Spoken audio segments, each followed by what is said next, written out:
Welcome to Why the Long Face? Two old friends lifting the lid on mental health over a beer with author and psychiatrist Paul Keedwell and business consultant and so-called comedian Ollie Turnbull.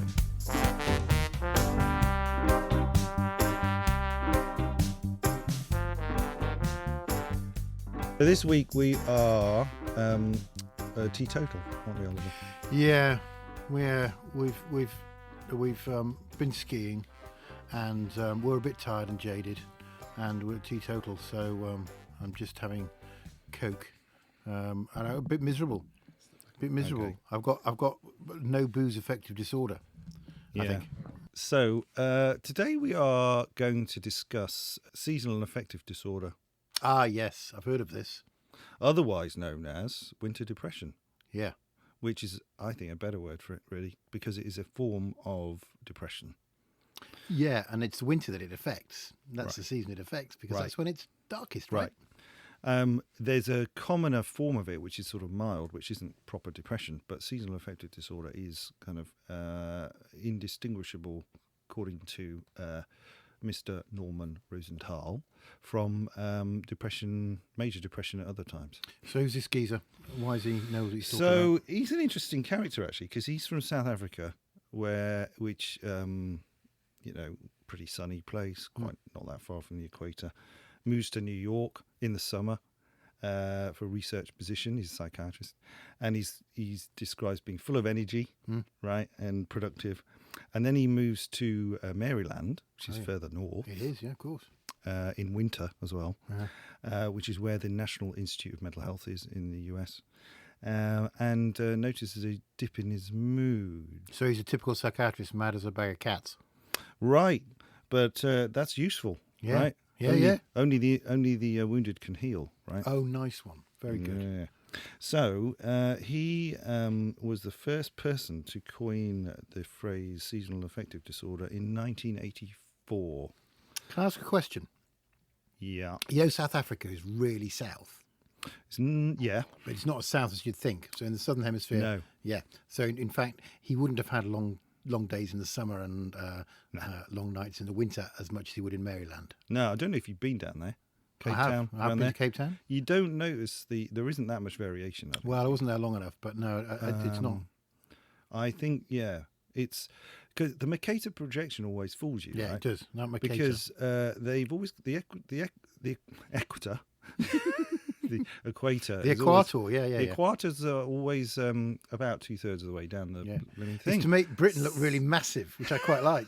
It's like about half the size of Africa. Not just Britain. It's just way more. There's just way more land in the northern hemisphere, and way more countries, and way more people. So you forget how far north we are, in fact. Right. So if you think about the biggest population of of my phone just buzzed, by the way. So professional.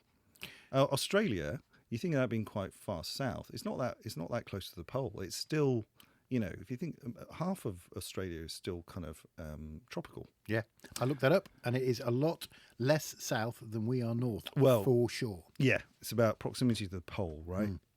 And so SAD is pretty rare in Australia. But we can talk about. I thought we could come back to sort of rates of prevalence rates, if you like.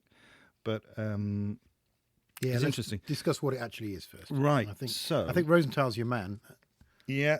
So this is Rosenthal speaking. He was saying every year, as the days become short and dark, people with SAD develop a predictable set of symptoms, and he basically describes depression, but with a few quirks that he thinks he determined were sort of more common in SAD than in depression at other times. But they slow down, have a hard time waking up in the morning, energy level decreases. They tend to eat more, which is not necessarily typical of depression. Can be, especially, though. yeah, you can.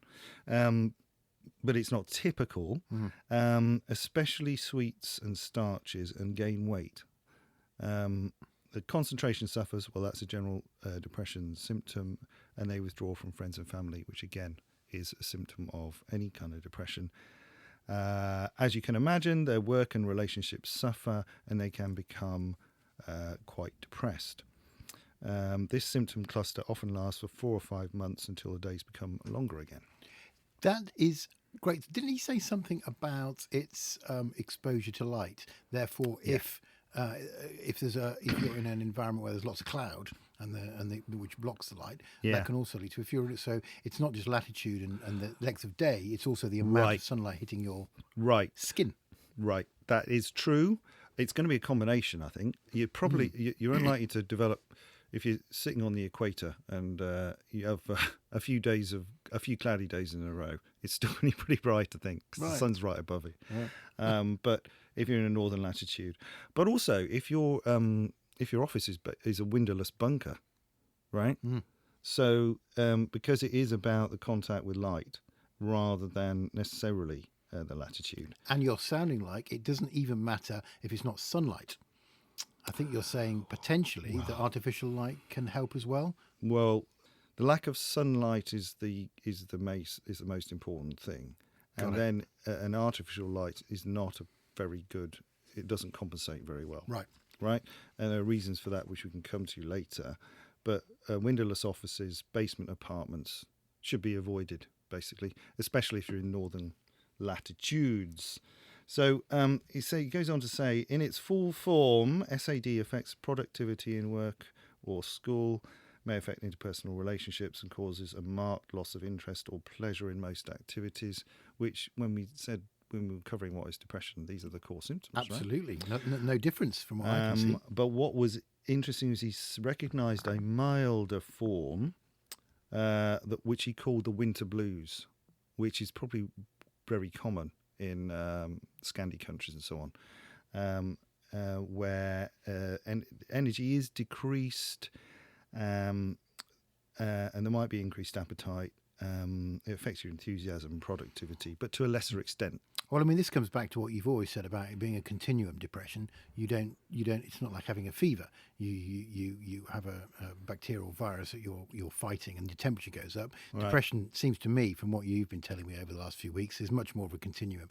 And when it starts to affect your everyday life, that's when you can start to. That's when you can start calling it a disorder. Yes. Yeah. That's what it seems like to me. So that's why SAD as opposed to winter blues, right?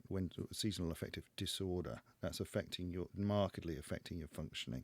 So as I say, he himself suffered probably from winter blues, not seasonal affective disorder. Right.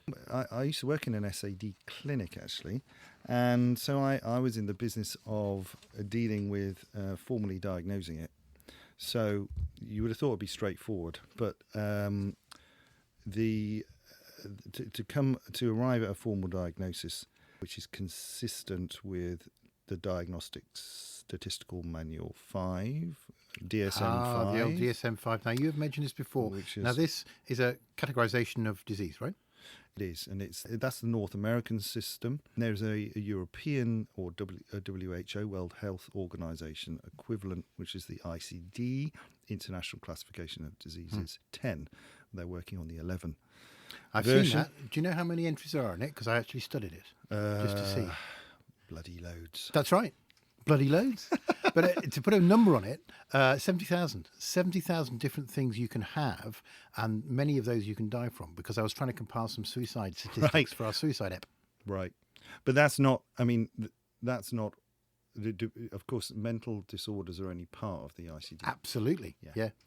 So, but literally hundreds of diagnoses. 70,000?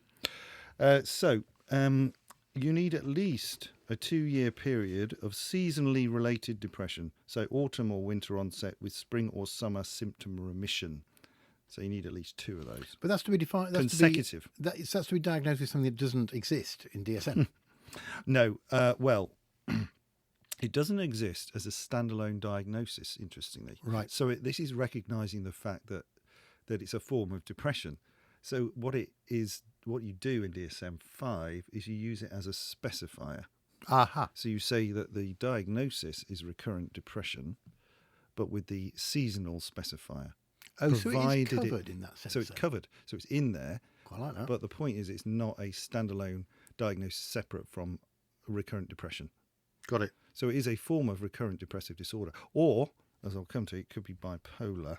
So the risk factors, obviously, diminished light during winter, Family history of seasonal affective disorder. We'll come back to that. And female gender. So let's see if I've got that right. I think what that says is it's a depressive illness like any other depressive illness. It can be bipolar or unipolar, if that's the right thing. But it's triggered. It's triggered. Yeah, it's triggered by lack of sunlight. Right. You almost always in August and recovery in the spring. And they think that there might be a genetic basis for that particular vulnerability or that particular trigger, which sort of makes sense. Does that mean if you're a bipolar person and you're having a depression, it's likely to be worse in the winter, or it's likely to come on in the winter? No.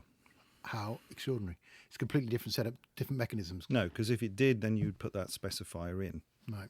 Obviously, the number of seasonal major depressive episodes must substantially outnumber non-seasonal depressive episodes. Because conceivably, you could be running a clinic and someone comes along and says, I've had 6 winter depressions and 1 summer depression. You're not going to say, oh, well, no, you haven't got a season, No. So it sort of will make sense because it's going to affect how you think about treating them. Good. There is a seasonal pattern assessment questionnaire that was developed by Norman. A SPAC. A SPAC, in fact. Right. Yeah. Okay. Epidemiology. Should we Yes. talk about that? Yeah, I'm interested in this because this is where we talk about the amount of people suffering from it, and I'm interested, perhaps obsessed, with the North-South divide. Yeah. And can you please create a formula for vulnerability based on your latitude? I'd love to do that. And you say no. I love you formulas. Give me some time, man. Get some data and some data. We'll do a mailbag on it. Yeah. An update. Because a big country like, let's think of a big long country in the Northern Hemisphere like Lebanon or Norway, and see if the prevalence in the south and the north. Lebanon? Lebanon's surprisingly long. You ski in Lebanon. Weirdo. Yeah. Isn't that just because it's got... It's not that long, is it? Pretty long. Norway's pretty stretchy. It is, but it starts at a high point. How about Norway. America? America's surprisingly squashed, even on No, Mercator. it isn't. 'Cause Canada. It's got Alaska, you idiot. The top Yeah, of I it. suppose we could use Alaska and Hawaii. Yeah, so it's quite long. Right, good. It is therefore quite long. And also, conveniently, is where most of the data comes from. Because Excellent. Mr. Rosenthal I did like a this lot guy. of his research in North America. So he determined that 6% of the US population is affected by seasonal affective disorder. And what's the percentage of people who suffer from depression generally? I can't remember. About 5%.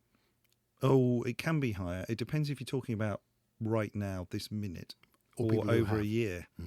Of course. So it's higher than that over a year. And it's higher than that over a lifetime, of course. Right, right. But another 14% suffer from a lesser form of the winter blues that we talked about. So Got that's actually quite a That's a lot of people, lot man. of people. But of course, it is dependent on latitude, which is your pet subject. Yeah, and cloud cover. So the prevalence of SAD in the United States ranges from 1.5% to 9%, depending on latitude. So Alaskans, Brilliant. it's 9%. Wow. It's a whopping 9% rate of SAD. That's absolutely extraordinary. Quite high. Because actually, even Texas isn't that close to the equator, right? Pretty close. Yeah, okay. An even greater rate of winter blues too in Alaska, 25%. Wow. Quarter of the population. Wow. 3/4 of those affected by winter blues are women. But they're more susceptible to depression in general. As we discovered in our Yeah. Women with Depression episode. This is incredible. I mean, it absolutely proves beyond all doubt that it exists, because Yeah. you wouldn't have that variation in low mood in the winter by latitude. I don't think there's any question that it exists now. I think there's just too much data to support it. Interestingly, you were saying about cloudy conditions. Ireland gets a lot of weather. There are many different names for different types of rain. It's always a sign. 20% of Irish people are affected by SAD, they reckon. That's high, isn't it? For that latitude. Yeah, considering the latitude's not that. It's not like Norway. Is it just that rain's a Or bit Alaska. annoying as well? Or is it basically... it could things be. are like- It's I mean, it's just annoying, isn't it? Quite hard probably to tease out Those the stats. relative contribution of that. Yeah. Well, it's like if you sort of kept on tickling someone with a piece of grass. For No, I'll tell you hours what on it'll end. be. I'll That tell you- might piss you off. Yeah. Well, I'll tell you what it'll be. It'll be because they don't want to go outdoors in the rain. Who wants to go outdoors? They spend more time in artificial I like light. that theory. I think that's a brilliant theory. I don't know if you've ever been in a snug in Ireland. They're great. Little snug bars. Of course. And someone playing the I violin. love them. And I love them. They got more strings on the violin than teeth. Of course, their favourite place to hide away from the weather is a pub. Mm. And per capita, they are the biggest drinkers in the world. The Irish are? Yeah. Ah, fantastic. God so bless them. that's going to be contributing God probably bless to the their little boozy depression. blighters. God bless their cheeky little. But it's a Guinness, depressant, so it's probably Guinness not. drinking folk. It's not a sustainable not a sustainable strategy for beating it. I like this thing that you found about the 6th century scholar who was the first person we think to actually identify the winter blues. Yeah, Scandi. What was he called? Goskola. Jordanes. Jordanes, it sounds like, in Getica. Yeah, the origin and deeds of the Goths, or the Getae. That's nice. And he said, yeah, we get a bit pissed off. Where he describes the inhabitants of Scandinavia and basically said they're a lot of miserable people. So I heard something from someone who is spending a lot Only of in time in the Northern Isles of Scotland. Shetland, the furthest island in Shetland. And he says they have much more of a Nordic philosophy than a Scots philosophy, and that they have a tradition of getting together in the middle of the winter to build a boat, the men. And his theory was... Oh, that gets them outside. Right, he gets them outside, he gets them all together, he gets them a sense Exercise. of community, gets them exercise, sense of purpose. Nice. The theory is that is some way of trying to tackle, from a community perspective, the issue of the winter blues among the men folk. And maybe Christmas is all about that. Because isn't it the case that Christ was born on our calendar, modern calendar, around September time? I think he was, just because he was old for his year, wasn't he? He was one of his old for his year. He's very big. That's when he made the rugby first team, because he was old for his year. He's precocious. Yeah, he was. Precocious son of God. That was his first school report. He's a very precocious deity, claiming to be the son of God. And got he's A+ for attainment, didn't he? He's Victor Ladorum. And I'm not sure captain of about cricket. energy, though. I'm not sure about application. Because it was pretty effortless for him, wasn't it? Yeah, but when you that. But then it was moved to the pre-existing pagan ritual of the winter solstice, right? Yeah, could be. Which probably was a lot to do with brightening people up, getting them out of their winter blues, In the bleak or midwinter. even SAD, Yeah. by hanging things off trees for the gods, right? And then the trees came indoors, of course, because of the Catholics burning And Christmas and killing. crackers. Who doesn't like a cracker? I was going to chew you up. That's only Britain, by the way. Oh, is it? But it might be our way. It's not of a doing Nordic tradition. it. Winter blues have one single domino inside a cracker. That'll chew you up. What's this about Iceland? Right, so it's confused a lot of researchers and scholars, this one. Iceland seems to be an exception. So it's well north. stubbornly northern latitude. Really north, but cheerful. But the rate of SAD is low in both sexes. That's weird. And have you ever seen Bjork do stand-up? No, but I bet Hilarious. she'd be good. Yeah, no, she's hilarious.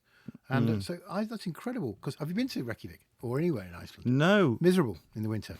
Well, Absolutely miserable. I can't imagine it being easy, particularly cheap night out either. It's not too bad. I thought it was extortionate for a pint of beer there. Oh, you did go to Reykjavik then?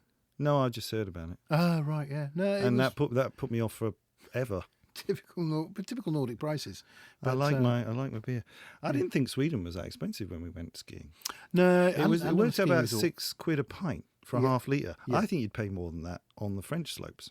Anyway. You would on the French slopes for £6 a pint. It drove me into a very brief period Of winter blues. expensive beer affective disorder, which is now been recognised by DSM.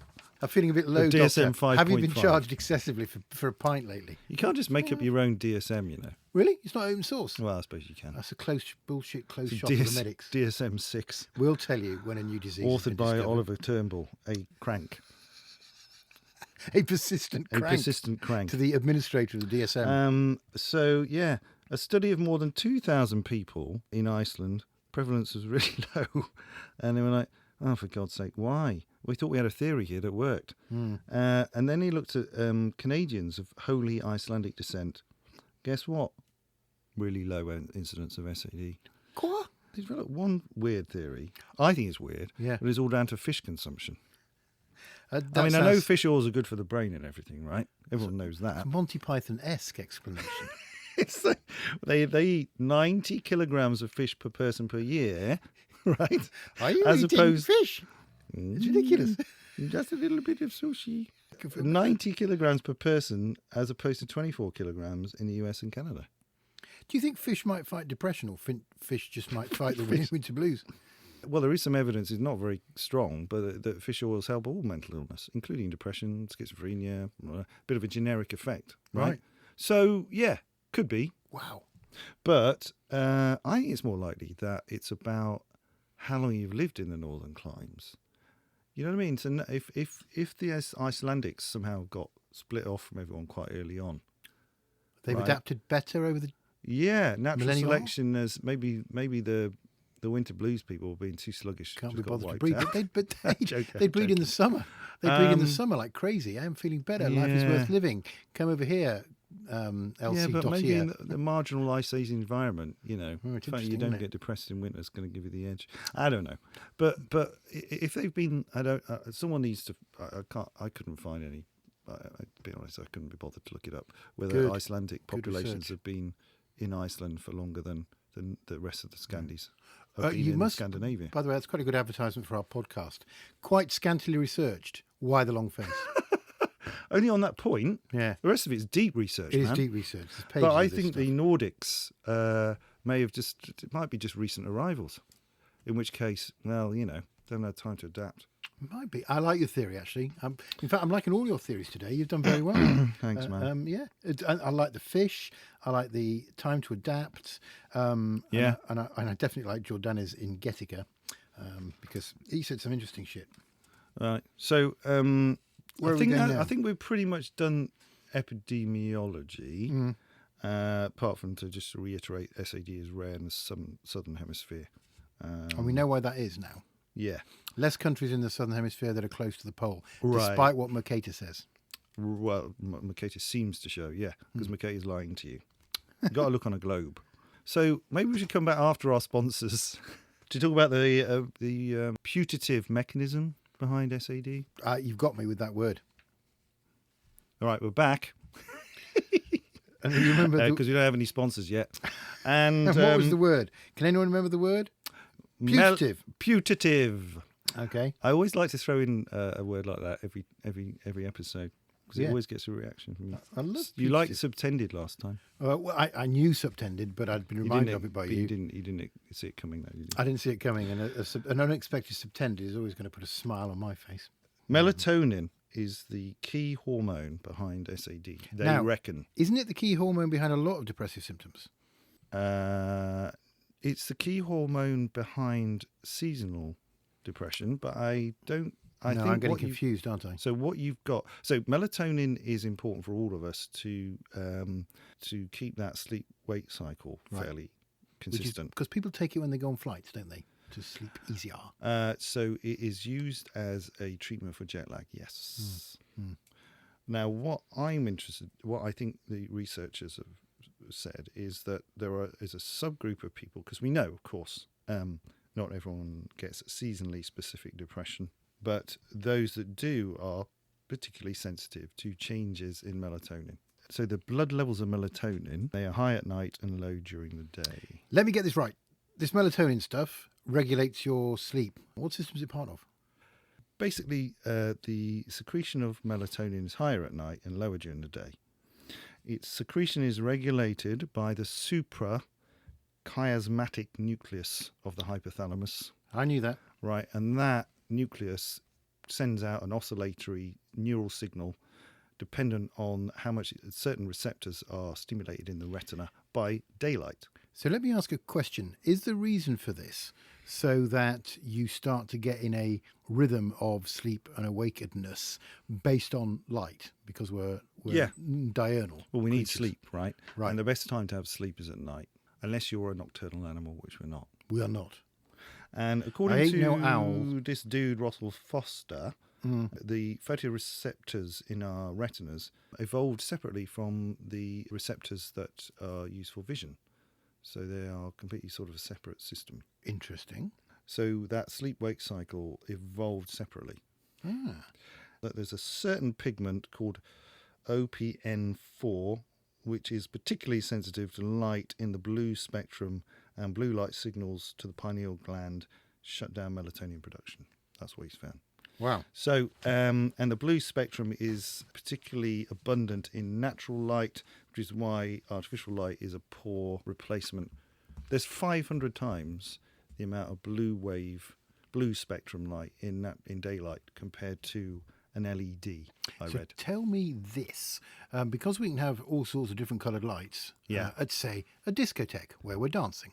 Yeah, Why can't we artificially create light of the wavelengths? we can. This is good news. We can, and we do, and that's what light boxes are for.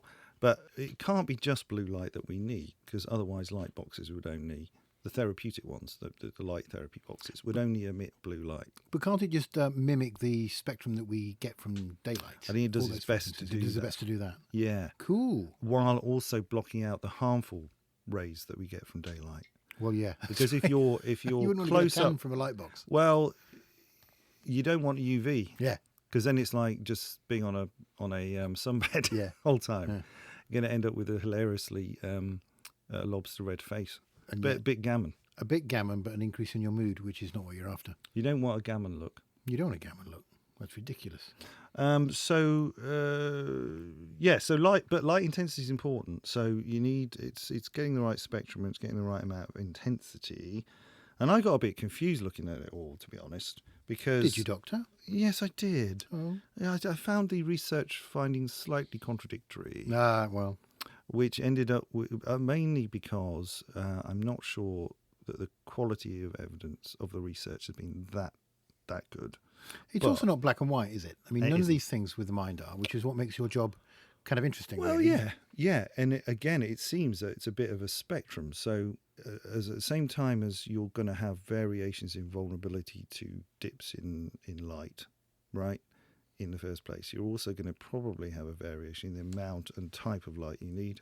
And so, at the end of the day, it's somewhere between an intensity of 5,000 lux and 10,000 lux that you need. Is that the SI unit of luminosity? I thought it was the It candela. is. It's the lux, is it?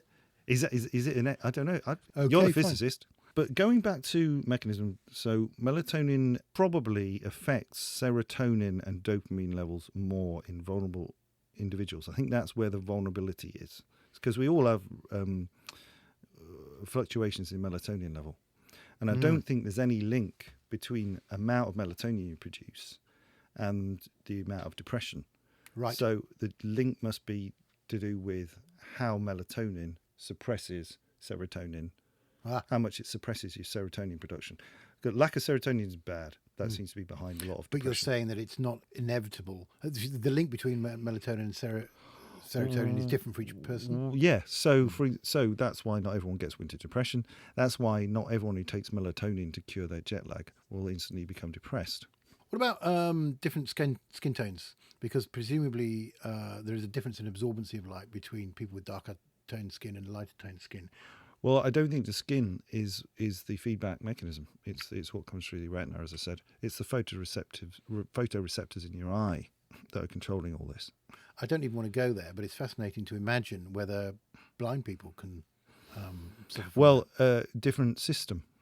that. Right. Visual acuity to Right. photoreceptive That's acuity. absolutely brilliant. So you're still actually... They evolved separately. So you're still, although you're not seeing images, you are having light exposed to you. Yeah. That's brilliant. That's a great explanation, Doctor. Well done, because that one came out of the blue. You're on fire.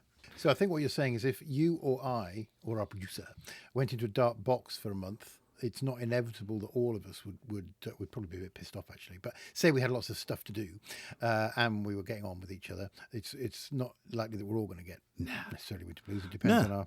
Well, you've got the best natural experiment there is, which is the difference in latitude and the difference in prevalences at different latitudes. But you still got okay, so you might have 25% of people get winter blues in Alaska and 10% get SAD, but it's still not the majority. Got it. Are we convinced that light is the main thing? 100%. Right, I think good. that this is deep and Good. sexy research. Well, I think Rosie's a star. Well, it'll therefore come as no surprise to you that Dr. Rosenthal, Norman, says that 60 to 80% of SAD sufferers benefit from light therapy. So Dr. that's Rosenthal from the Lightbox Co. from the owner of the largest lightbox factory in Europe and North America. Some of the biggest bulbs in the Northern Hemisphere. Gosh, that is amazing. And is the technology improving? Because we talked about, getting the correct frequencies and the correct sort of combination of frequencies that occur in natural light. One assumes that. Yeah, I think they have improved. I don't think the technology is that complicated, though. Norman says that the best light therapy units are about 1 foot by 1.5 foot in surface area, behind a plastic diffusing screen which filter out ultraviolet rays. Mornings are the best time to get exposed, and you should do it for between 30 and 90 minutes. But it will depend on the individual. And this podcast is brought to you by the Rosenthal Lightbox. Rosenthal, a brighter way to lift your mood. So high efficacy and high tolerability of light therapy, better tolerated obviously than antidepressants. So it would probably be your first port of call if you were suffering from winter depression. Right? Interesting fact that I see from your research is the speed with which you get a response to the therapy. 2 to 4 days, which, if I remember rightly from our treatment of depression podcast, is a lot quicker than antidepressants would be. Yeah, which would be more like 4 to 8 weeks response. Which is quite interesting. It can be. I also read a study that showed that people can respond within an hour. And apparently it's a big problem to persuade people to continue to use it once they start to feel better. Which you can understand. But if the evidence shows that if you do stop using it, it comes back, the depression. Very, very unsurprising. Over a few weeks. Yeah. So, but, I mean, it sounds like a great, if you're sensitive, if you are that light sensitive, then there's very few downsides to it. I just wanted to pick up on what you said, actually, about time taken to improve with the light boxes. It just seemed to, different sources say different things, and I think that's because there's a huge variation in people with SAD in what gets them better, how long it takes to get them better. Because I've also read it can be 1 to 2 weeks after initiating light therapy that people see a difference. Mind you, even that's less. It's still less. Yeah. From the sort of week 3 onwards, it's still quicker. You should sit 1 to 3 feet away from the light box and carry on normal activities as much as practical, and glance at the box periodically. And therapy is best administered in the morning. That's been shown to have the more powerful effect. So from dawn until about 8 a.m. And just to be absolutely clear, the main effect is for light entering the eye, not into the same system with which we used to see stuff. If there's light falling on the retina, the hypothalamus will tell the pineal gland to shut off the melatonin production. I imagine this wouldn't necessarily work with someone suffering from non-seasonal affected depression, because their mechanism for getting depressed is not melatonin. You would have thought bound. so. You would have thought so. But so light therapy in non-seasonal depression, there is some evidence that it might help. But there seem to be a lot of caveats, like, it's modest. It's a modest additional help, if you like, perhaps alongside normal antidepressant therapy. And especially during the first week of treatment, I read, it should be in the morning. But also I read that it's people... Did you know sleep deprivation is a treatment for depression? We should probably do another rep on that. What? Yeah, keeping people up at night. Good Lord. Yeah. Trouble is, they get a normal night's sleep again, boom, they're depressed again. So That's you have to... So you can't sustain it. But there is some evidence that people who respond to sleep deprivation might respond more to light therapy. Which is a much more comfortable therapy, right? So there is something going on there about the sleep-wake cycle being disturbed in depression, but intervening to try and restore it by giving people light therapy might be useful. And there's that antidepressant agomelatine, which is an agonist at melatonin receptors. That helps some people with depression, but it seems to me if you're giving someone melatonin and they're melatonin sensitive, then you might trigger depression. So it's an ambiguous. So it may help people who are not ironically, who are not melatonin sensitive. If that makes sense. But it's also stimulating serotonin receptors directly too. So it's a bit of a messy picture. That cool. Right. So here's another one for you then. Whilst we're talking about light therapy for sufferers of non-SAD specific depression, what about for people who don't suffer? Yeah, what I've read is that people with winter blues. You're talking about? No, I'm talking about people with no history of depression. Oh. And will it increase your mood if you're just having a bad day? We know that from studies in the workplace that people who are sitting by a window, getting more daylight, are more productive and have a better mood. Good Lord. So the answer might well be yes, in fact. Yeah. And also, people who are only getting artificial light will do better if they've got brighter light. So the higher the luminescence, if you like. So there's that in the workplace. Fluorescent lighting is terrible. Oh. LED is better, and warm LED is the best. It's got a more yellowy light. All right. And how does that compare to a light bulb, the old-fashioned light bulb? Way better. Way better. How? I think light bulb, the old light bulb's the worst. Yeah. But there's this legislation in Norway, Askehus Hospital in Oslo, winner of a coveted Better Building Healthcare Award. They seem to have some kind of daylight regulation with which they're very strict, which sounds like they are being serious about the fact that well, I think daylight will work better and be happier. Yeah, and be happier, crucially, and more productive. But just in a public health level, I guess it's if they've got levels similar to Alaska, which they probably do up near the Arctic Circle, right? Oh yeah, gotta have. Then that's a major public health concern. So yeah, they have really strict laws on it. Unlike America and I think UK, which has zero laws about. I mean, it's perfect. I think bedrooms now have to have a window. Right. I think that's been law for some time. Ever since window tax was abolished. But I don't think you need to have a window in your bathroom. I don't think you need to have one in your kitchen. We didn't spend that much time in your bathroom. Well, you do, obviously. Kitchen. Because you've got kitchen. big mirrors You in look your because you're bathroom. always a hungry lad. That's true. I spend hours in the kitchen. But so for the general public, I think the advice is get enough daylight, get enough exposure to daylight. Don't necessarily have to start using light boxes. In fact, in general, the strategy is just try and get out, go for a 20-minute walk in the daylight. Even in the winter, the daylight's still reasonably powerful, sort of lunchtime, or even first thing in the morning is quite good. If that doesn't work, then the next step up is the light box. It's good, isn't it, really? Because a lot of the things that people do for common sense, things your mum would tell you, like go out and go for a walk, get some daylight, go out in the fresh air.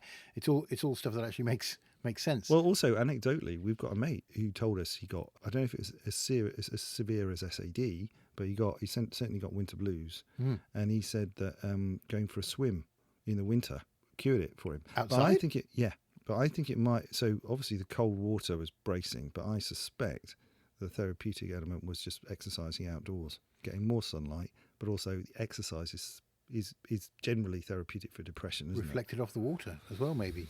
Yeah. We should just say a few things which are important here, which is if people haven't responded to light boxes, what do you do then, Oliver? Oh, yeah, that's a good one. So, a couple of things spring to mind. Even Rosie Rosenthal, owner of the biggest light box production company this side of Memphis, is saying only 60 to 80% of people using light boxes are going to do it, and it's going to be effective for them. Right. What is the next step in someone who's not responding? They're definitely got a seasonal aspect to their depression. Yeah. They're not necessarily. What about that 40%? 20 to 40. Respect the 40%. You know, and there is evidence that, well, we've mentioned exercise. Exercise can help, but there's quite a bit of work done on antidepressants. So people do respond to antidepressants. And would you take them off antidepressants in the summer, maybe? In theory, you should. And then what? Reinstate them Reinstate them. prophylactically in Reinstate September? them, yeah. I guess that might work. That's interesting. Yeah. Shall I summarise what I think I've learned? Sure. And tell me what I've missed out, because this has been a fascinating one. Very deeply researched. Well done, Doctor. So one thing which is interesting is it's quite a recently a recently defined phenomenon. The first reference seeming to be about 1984, which is less than 40 years ago. It would seem that the symptoms are very similar to a clinical depressive episode, although there is a type of affective disorder which is not quite as serious. It should really be called winter affective disorder because it happens in the winter, because that's when the amount of light that people are being exposed to is less than it would normally be. And therefore, there is an implication that the northern latitudes are affected worse. And I guess if there were a lot of people in the southern latitudes, potentially there as well. But the big breakthrough seemed to me would be the light box therapy, which, according to Dr. Rosie Rosenthal, 60 to 80% effective and mimics the type of radiation that you get in sunlight as well, to make it more effective. Yeah. With thinking exercise helps, getting outside helps. And one really interesting thing that I had no idea about before was the mechanisms behind how your eyes work in terms of seeing things is different from the mechanism in terms of the light affecting your sleep patterns and your mood. Right. So it could potentially affect blind people just as much. But crucially, you don't have to be staring into the light box to make it work for you. Yeah, that's right. But occasionally looking at it does. So quite an optimistic episode. And we hope we always try to end on an optimistic note. Yeah, we do. I just want to add one thing I didn't mention before is that I did mention that a proportion of people have bipolar, so they can potentially go manic in the summer. Yeah. Right, in the spring or summer. Yeah. So those people need a different form of treatment, or you need to keep an eye on those people a bit more, because the light box therapy can, in some cases, trigger an early mania. Really? And so it's generally advised that we make sure that someone's on a mood stabilizer, which they should be anyway if they've got bipolar pattern of illness. Right. So they don't go high in response to light treatment or seasonally in the summer. Yeah, that's really interesting. So, as we always say, we have a little bit of a laugh doing this, and it's really enjoyable and very, very interesting. We realise it's a very serious topic, and always advise that if you feel like you're suffering from any kind of depressive illness, to talk to someone about it before it starts to affect your life even worse. You'll be amazed at the opportunities out there are to make you feel better. Awesome. Okay. Thank you, Doctor. Thank you. Hey, thanks for joining us on Why the Long Face. As ever, we're here to inform, hopefully, and entertain, but we're not here to give you medical advice. There is, however, information on our website, ytlf.com, that's whytlf.com, about where to get help. See you next time.